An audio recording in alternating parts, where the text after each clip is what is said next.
अस्सलाम वालेकुम जी, तैर सुलेमान। मैं आज जिस टॉपिक पे बात करना चाहता था वो यहाँ के अदवार थे सब कंटिनेंट के टेक्स्टा के। वो था जाना पदास और माह जाना पदास। तो इससे पहले मैं जो है ये थ्योरीज़ जो है वो समझना बहुत बेहतर है कि हम सबसे पहले आर्यन लोगों को समझ दें कि वो किस तरह है, कैसे आए या किस तरह है। जो मुख्तलिफ वेद्स हैं उनके अंदर क्या है, या डिफरेंट थ्योरीज़ हैं जो एशियन लोगों की थ्योरीज़ है, यूरोपियन लोगों की थ्योरीज़ है। तो उसमें बेसिकली 5 किस्म के थ्योरीज़ जो है प्रिवेल्स कर रही हैं।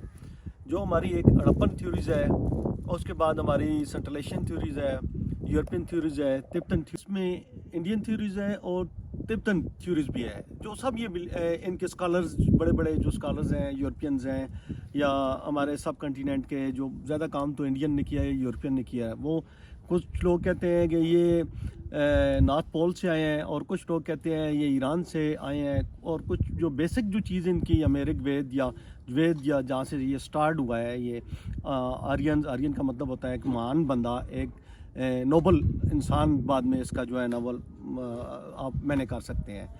तो वो हड़प्पन थ्योरी से मिलाते हैं।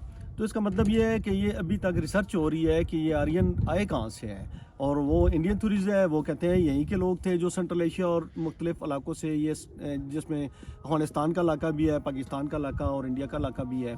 इसके अलावा हमें एक चीज़ और भी समझ लेनी चाहिए कि हमारा जो ये सब कंटिनेंट है, इसमें एक बहुत बड़ी सिविलाइजेशन जो है वो उसको हम इंडस सिविलाइजेशन कहते हैं, जो दरिया सिंध के किनारों पे आबाद है।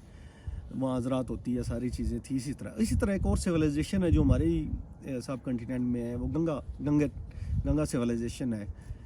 ये दो सिविलाइजेशन का अगर इनको हम बेसिक अगर हम स्टडी कर लें इनको, तो मेरा ख्याल है कि हमें कोई इसका कोई हल निकल आएगा। और हड़प्पा, क्योंकि हड़प्पा तो बेसिकली वो इंडस सिविलाइजेशन के ऊपर है, इस तरह मुझे तो हुआ है।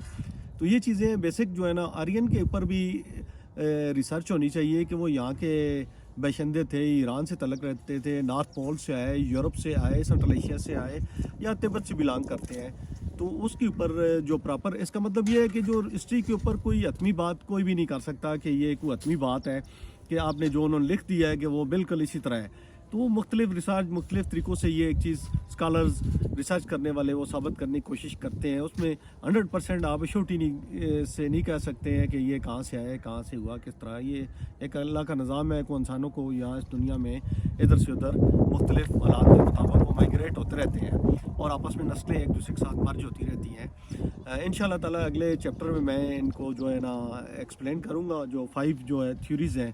तो इंशाअल्लाह अगले प्रोग्राम में।